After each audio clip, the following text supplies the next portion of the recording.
की तरह ही था, लेकिन फिर वहाँ कुछ ऐसी भयानक डरावनी घटनाएं घटने लगी जिससे पूरा का पूरा शहर नर्क से भी बदतर बन गया। लेकिन आखिर वहाँ ऐसी कौन सी खतरनाक घटनाएं होने लगी, चलिए जानते हैं। तो कहानी की शुरुआत होती है बार्बी नाम के एक लड़के को दिखाते हुए जो एक डेड बॉडी को जंगल में दफना रहा था। बार्बी वहाँ का लोकल निवासी नहीं था और बार्बी के माथे पर लगी चोट को देखकर लग रहा था कि मरने वाले बंदे के साथ उसकी काफी ज्यादा लड़ाई हुई होगी। उस आदमी को दफनाने के बाद बार्बी अपनी कार में शहर से बाहर निकलने लगता है, लेकिन तभी उसका सामना शेरिफ नाम के एक पुलिस ऑफिसर की कार से होता है। उसे देखकर वो थोड़ा डर जाता है, जिससे उसका ध्यान ड्राइविंग से हट जाता है, लेकिन किसी तरह वो पुलिस से बच निकलता है। पर तभी कुछ गायें सड़क के बीचों बीच खड़ी थी। उनको बचाने के लिए बार्बी अपनी कार को एकदम से मोड़ देता है, जिससे वो गायों से भरे खेत में पहुंच जाता है। इससे उसे थोड़ी चोट लग गई थी। कुछ सेकंड्स बाद वहाँ पर जमीन अर्थक्वेक की वजह से जोर जोर से हिलने लगती है कि अचानक आसमान से एक चीज बार्बी के सामने आकर नीचे गिरती है और सब कुछ शांत हो जाता है। बार्बी देखता है कि एक गाय आसमान से गिरती है और सब कुछ शांत हो जाता है। बार्बी देखता है कि एक गाय आसमान से गिरने वाली उस चीज से 2 टुकड़ों में कट चुकी थी। वो डरा हुआ उस चीज को छूने लगता है तो उसे पता चलता है कि वो एक इनविजिबल वॉल है जो इतनी शार्प थी कि इसकी वजह से कई घर भी 2 हिस्सों में कट गए थे। तभी वहाँ जॉय नाम का एक लड़का आकर उससे पूछता है कि तुम ठीक हो या नहीं।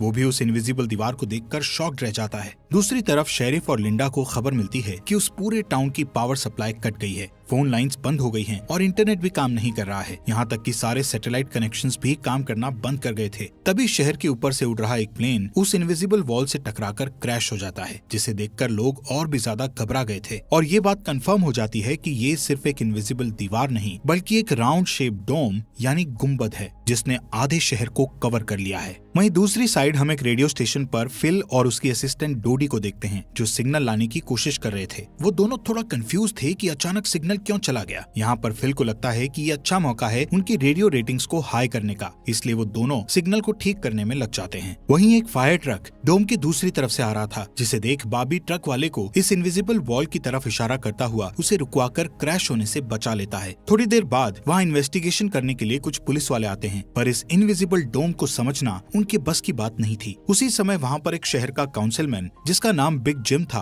वो भी पहुँच जाता है, लेकिन उसे भी इस डोम के बारे में कुछ भी समझ नहीं आता। यहाँ पर पुलिस को इन्फॉर्मेशन मिलती है कि उस शहर की तरफ आने वाले सभी रास्तों को बंद कर दिया गया है क्योंकि उस डोम की वजह से बहुत सारे एक्सीडेंट हो रहे हैं। इसके थोड़ी दूर घर पर जूनियर नाम का लड़का एंजी नाम की लड़की के साथ इंटीमेट हो रहा था। एंजी पेशे से नर्स थी और जो की बड़ी बहन भी थी। इंटीमेट होने के बाद जूनियर एंजी से कहता है कि मैं तुमसे बहुत प्यार करता हूँ, लेकिन एंजी उसे कहती है कि वो उसके लिए ऐसा कुछ फील नहीं करती। इससे जूनियर का दिल टूट जाता है और उन दोनों में बहस होने लगती है। यहाँ पर उनकी बहस इतनी बढ़ जाती है कि एंजी उसे थप्पड़ मारकर वहाँ से चली जाती है। इसके बाद हम 3 लोगों की फैमिली को देखते हैं, जिसमें मदर कैरोलीन, एलिस और उन दोनों की बेटी नोरी उसी टाउन की तरफ जा रही थी। उन्हें इस बात की खबर नहीं थी कि डोम ने उस टाउन को कवर किया हुआ है। दूसरी तरफ हम जूलिया नाम की एक इन्वेस्टिगेटिव रिपोर्टर को देखते हैं जिसका चेस्टर्स मिल शहर में बहुत नाम था। एक दिन एक औरत उसे एक सीक्रेट खबर देने के लिए कॉल करती है। वो औरत उसे बताती है कि उसने उस वीक चेस्टर्स मिल में प्रोपेन से भरे 6 ट्रक को जाते हुए देखा है और उसके हिसाब से इतनी बड़ी क्वांटिटी में प्रोपेन जैसे फ्यूल का शहर में आना किसी खतरनाक प्लान का हिस्सा हो सकता है। जूलिया उस औरत को इस बारे में इन्वेस्टिगेशन करने का वादा करती है, पर वो अपने काम में ज्यादा बिजी होने के कारण उस पर ध्यान नहीं दे पाती। वहीं बिग जिम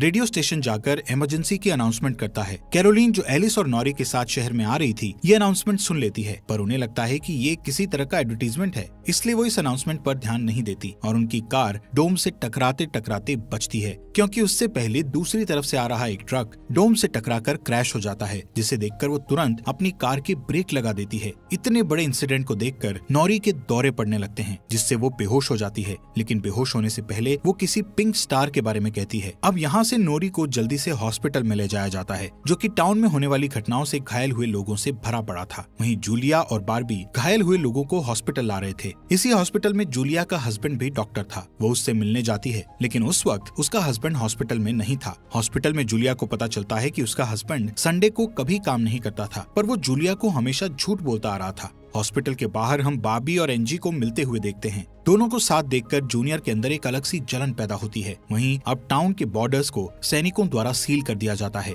बहुत सारे साइंटिस्ट और एक्सपर्ट्स को भी इस अजीबोगरीब मुसीबत का असल कारण नहीं पता चलता। पर कुछ घंटों बाद बिग जिम प्रोपेन के बारे में बात करने के लिए शेरिफ से मिलता है। यहाँ पर उनकी बातों से हमें पता चलता है कि उनको इस डोम के बारे में पहले से थोड़ा बहुत पता था, पर वो इस पर खुलकर बात नहीं कर रहे थे। वहीं बॉबी को उस टाउन में एक दिन के लिए रुकना था, पर उसके पास ठहरने के लिए कोई जगह नहीं थी, इसलिए वो अपनी कार में ही रात बिताने का फैसला करता है। तभी जूनियर उसके पास आता है और उसे एंजी से दूर रहने को कहता है। धीरे धीरे उसकी बात धमकी में बदल जाती है। बॉबी हैरान होता है कि आखिर उसकी गलती क्या है। इसी बीच वहाँ जूलिया आ जाती है, जिससे वो झगड़ना बंद कर देते हैं। यहाँ से सीन शिफ्ट होता है और हम देखते हैं कि टाउन के ऐसे हालात से लापरवाह होकर एक जगह कुछ टीनेजर्स पार्टी कर रहे थे। इनमें जॉय भी था। जॉय एक लड़के से वहाँ के हालात पर बात करने लगता है, लेकिन अचानक जॉय को दौरा पड़ने लगता है और वो पिंक स्टार के बारे में बोलने लगता है, जैसे कि पहले नॉरी ने बोला था। वहीं जॉय की बहन एंजी घर पर अकेली होती है। तभी अचानक उसके घर में जूनियर घुसकर उसको किडनैप करके अपने फादर के टूटे फूटे शेल्टर में ले जाता है। यहाँ पर वो उसे बताता है कि मुझे पता है शहर को कवर किए इस डोम के बारे में। यहाँ पर एंजी को उससे ये भी पता चलता है कि बिग जिम ही जूनियर का फादर है। जूनियर एंजी को ये भी बताता है कि उसके फादर अपनी फैमिली की सुरक्षा को लेकर हमेशा चिंतित रहते थे, इसलिए उन्होंने फैमिली के लिए ये शेल्टर बनाया था। वहीं दूसरी साइड जूलिया बॉबी को अपने घर में ठहरने के लिए लाती है। तभी अचानक बॉबी की नजर उसके हस्बैंड की फोटो पर पड़ती है और उसे रियलाइज होता है कि ये वही आदमी है जिसे उसने सुबह मारा था। दूसरी तरफ लिंडा और शेरिफ सभी व्हीकल्स पर नजर रख रहे थे ताकि कोई भी गलती से इस डोम से न टकरा जाए। तभी अचानक शेरिफ को अटैक आ जाता है और वो वहीं पर मर जाता है। अब यहाँ से हमें सुबह की घटना फ्लैशबैक में दिखाई जाती है,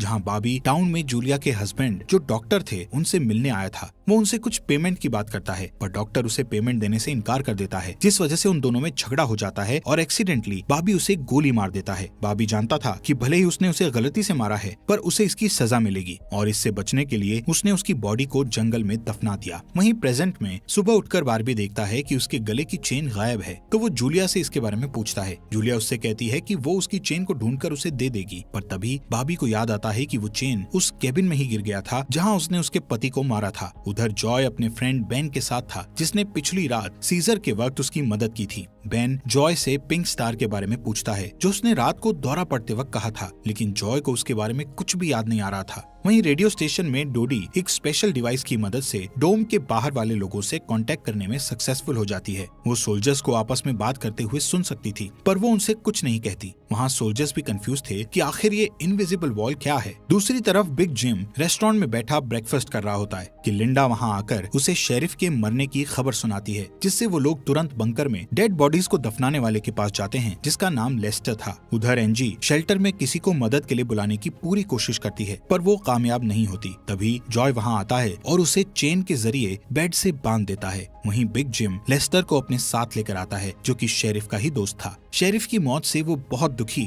और परेशान हो जाता है। जब लिंडा उनके आसपास नहीं होती, तब वो और बिग जिम पिछले महीने होने वाले प्रोपेन के इंपोर्ट के बारे में बात करते हैं कि प्रोपेन के इंपोर्ट में उन तीनों का ही हाथ था और उन्होंने टाउन वालों से ये बात छुपाई थी। शेरिफ की मौत से ये कंफर्म हो गया था कि वो उनकी इन्वॉल्वमेंट के बारे में किसी को कुछ नहीं बता पाएगा, जो कि उनके लिए अच्छी खबर भी थी। उसी दिन बाद में लिंडा पुलिस स्टेशन आती है तो देखती है कि बिग जिम शेरिफ के ऑफिस में कुछ ढूंढ रहा है। लिंडा के पूछने पर जिम उसे कहता है कि वो वहाँ शेरिफ की वसीयत के पेपर्स ढूंढ रहा है, लेकिन असल में वो वहाँ प्रोपेन के इंपोर्ट से जुड़े पेपर्स को ढूंढने आया था, जो उसे और लेस्टर को परेशानी में डाल सकते थे। वो तुरंत बाहर आकर शेरिफ को बताता है कि मुझे लगता है वो पेपर शेरिफ के घर में होंगे, जिन्हें लाने के लिए वो लेस्टर को तुरंत उसके घर भेजता है। इसी बीच जूलिया जल्दी से रेडियो स्टेशन पर डोडी के पास जाती है, जहाँ वो देखती है कि वो लोग डिवाइस के जरिए डोम के बाहर खड़े सैनिकों की बातचीत सुन सकते हैं। उनकी बात सुनने पर जूलिया को पता चलता है कि वो लोग जमीन खोदकर डोम को बाहर निकालने की कोशिश कर रहे हैं, पर वो इस काम में कामयाब नहीं हो पा रहे हैं। इसके बाद जूलिया रेडियो के जरिए पूरे टाउन में डोम वाली खबर को फैला देती है, जिससे लोगों में डर पैदा हो जाता है और लोग घबरा जाते हैं। वहीं जॉय और बेन बॉर्डर के पास साइंटिस्ट को अपना काम करते हुए देखते हैं। साइंटिस्ट ये देखते हैं कि डोम के ऊपर पानी का क्या असर होता है, पर उन्हें ज्यादा कुछ समझ नहीं आ रहा था, जिससे वो किसी नतीजे पर नहीं पहुंच पाते। वहीं जॉय देखता है कि ये डोम एक छलनी की तरह है। वो बेन से बताता है कि इस डोम में से बिल्कुल मामूली सा पानी आर पार जा सकता है। दूसरी ओर बार्बी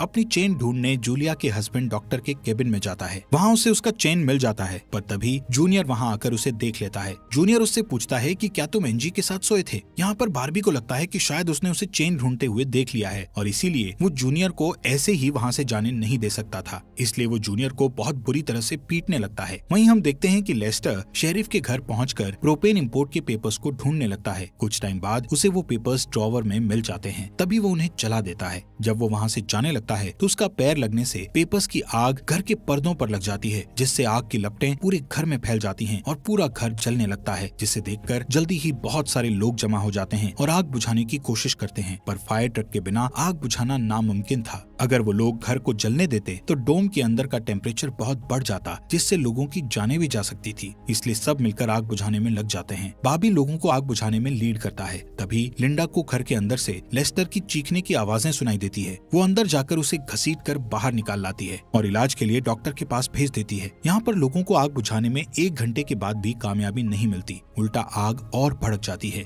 आखिर में जिम लोडर लेकर आता है और घर को गिरा देता है। तब कहीं जाकर आग शांत होती है। इसके बाद सारे थके हुए लोग इकट्ठा होते हैं। उनमें से पॉल नाम का एक पुलिस वाला फ्रस्ट्रेट होकर कहता है कि हम सभी लोग इस डोम से कभी भी बाहर नहीं निकल पाएंगे, क्योंकि ये डोम आग से जो धुआं निकला है उसे बाहर नहीं निकलने दे रहा। वो कहता है कि हम सभी इस डोम के अंदर ही मरने वाले हैं। इतना कहता हुआ वो हवा में गोली चला देता है, जो कि डोम से टकराकर एक दूसरे पुलिस वाले को लग जाती है और वो तुरंत मर जाता है। यहाँ पर पॉल को अरेस्ट कर लिया जाता है। अंधेरा होने पर जॉय और उसके दोस्त स्केटिंग के लिए जाते हैं। तभी वहाँ पर नोरी जॉय के पास आकर उसे कहती है कि उसे अपना फोन चार्ज करना है। जॉय उसे अपने घर ले जाता है, क्योंकि उसके घर में जनरेटर था, जो कि उस टाउन के गिने चुने घरों में ही था। उधर लिंडा पॉल को जेल लेकर आती है। वहाँ कुछ लोग पुलिस स्टेशन के बाहर प्रोटेस्ट कर रहे थे। असल में वो लोग पुलिस के घटिया सिस्टम का विरोध कर रहे थे। जिम उन सबको ये कहकर शांत करता है कि जरूरत पड़ने पर उन सबकी मदद की जाएगी। लॉकअप में बंद होने के बाद पॉल को हार्ट अटैक आ जाता है, जिससे लिंडा उसकी मदद के लिए दौड़कर अंदर जाती है, लेकिन तभी उसे पता चलता है कि पॉल सिर्फ अटैक आने की एक्टिंग कर रहा था। इसी मौके का फायदा उठाकर पॉल उसे धकेलकर उसे लॉकअप में बंद करके वहाँ से भाग जाता है। इधर बंकर में जूनियर फिर से एनजी के पास जाता है। एनजी समझ चुकी थी कि अगर उसे यहाँ से निकलना है तो उसे जूनियर को झूठे जाल में फंसाना पड़ेगा, इसीलिए वो उससे अपने बचपन की यादें साझा करती है, जब वो दोनों एक बंद टनल में जाया करते थे, और कहती है कि हो सकता है डोम का टनल पर कोई असर नहीं हुआ हो तो वो लोग बाहर जा सकते हैं। यहाँ पर एनजी सोचती है कि अब वो उसके प्यार के जाल में फंस गया है तो शायद वो उसे छोड़ दे, लेकिन ऐसा कुछ नहीं होता। जूनियर अकेले ही उस टनल में जाने का प्लान बनाता है। वहीं जिम जब पुलिस स्टेशन में आता है तो पॉल की जगह लिंडा को लॉकअप में बंद देखता है। वो तुरंत उसे लॉकअप से बाहर निकालता है। उन्हें पता चलता है कि पॉल अपने साथ एक राइफल और कुछ गोलियां लेकर गया है। लिंडा तुरंत उसकी तलाश में जंगल की ओर निकल जाती है, क्योंकि उसे पता था कि पॉल अक्सर शिकार करने जंगल की तरफ जाया करता था। वहीं जिम पॉल को पकड़ने के लिए एक टीम तैयार करता है। उधर रेस्टोरेंट में बैठी कैरोलीन को नॉरी की फिक्र हो रही थी, क्योंकि वो पिछली रात अपनी दोनों मदर्स को बिना बताए जॉय के घर रुक गई थी। वहीं जिम लोगों से पॉल को तलाश करने के लिए उसकी टीम ज्वाइन करने को कहता है। वो बाबी से भी उनके साथ चलने को कहता है, क्योंकि वो आग बुझाने में अच्छा लीडर साबित हुआ था। इसके बाद वो लोग जंगल में जाने लगते हैं। रास्ते में बार्बी अपनी खूबियां दिखाता हुआ उनसे कहता है कि वो मिलिट्री में भी रह चुका है। वहीं दूसरी ओर जूलिया जूनियर को टनल की तरफ जाते हुए देखती है। वो उसे रोककर पूछती है कि वो बैग पैक करके कहाँ जा रहा है, लेकिन जूनियर बहुत जल्दी में था और वो नर्वस भी था। वो कहता है कि मैं बस यहीं पास में अपने दोस्त से मिलने जा रहा हूँ। इससे जूलिया का शक उस पर और भी बढ़ जाता है और वो उसका पीछा करती हुई टनल तक पहुँच जाती है। उधर जॉय के घर पर जॉय और नॉरी साथ में नाश्ता कर रहे थे। जॉय पहले कभी किसी लड़की के साथ अकेला नहीं रहा था, इसलिए थोड़ा नर्वस फील कर रहा था, जबकि नॉरी कॉन्फिडेंट थी और बातचीत में भी हाजिर जवाब थी। तभी बेन और 2 लड़कियों को अपने साथ लेकर उसके घर आ जाता है, जिन्हें फोन चार्ज करना था। उन्हें इम्प्रेस करने के लिए बेन को जनरेटर यूज करना था, जिसके लिए जॉय बेन को थोड़ी बेदिली से इजाजत दे देता है, क्योंकि उस टाउन में जनरेटर एक बहुत काम की चीज थी और इस तरह उसका मिसयूज करना उसे सही नहीं लग रहा था।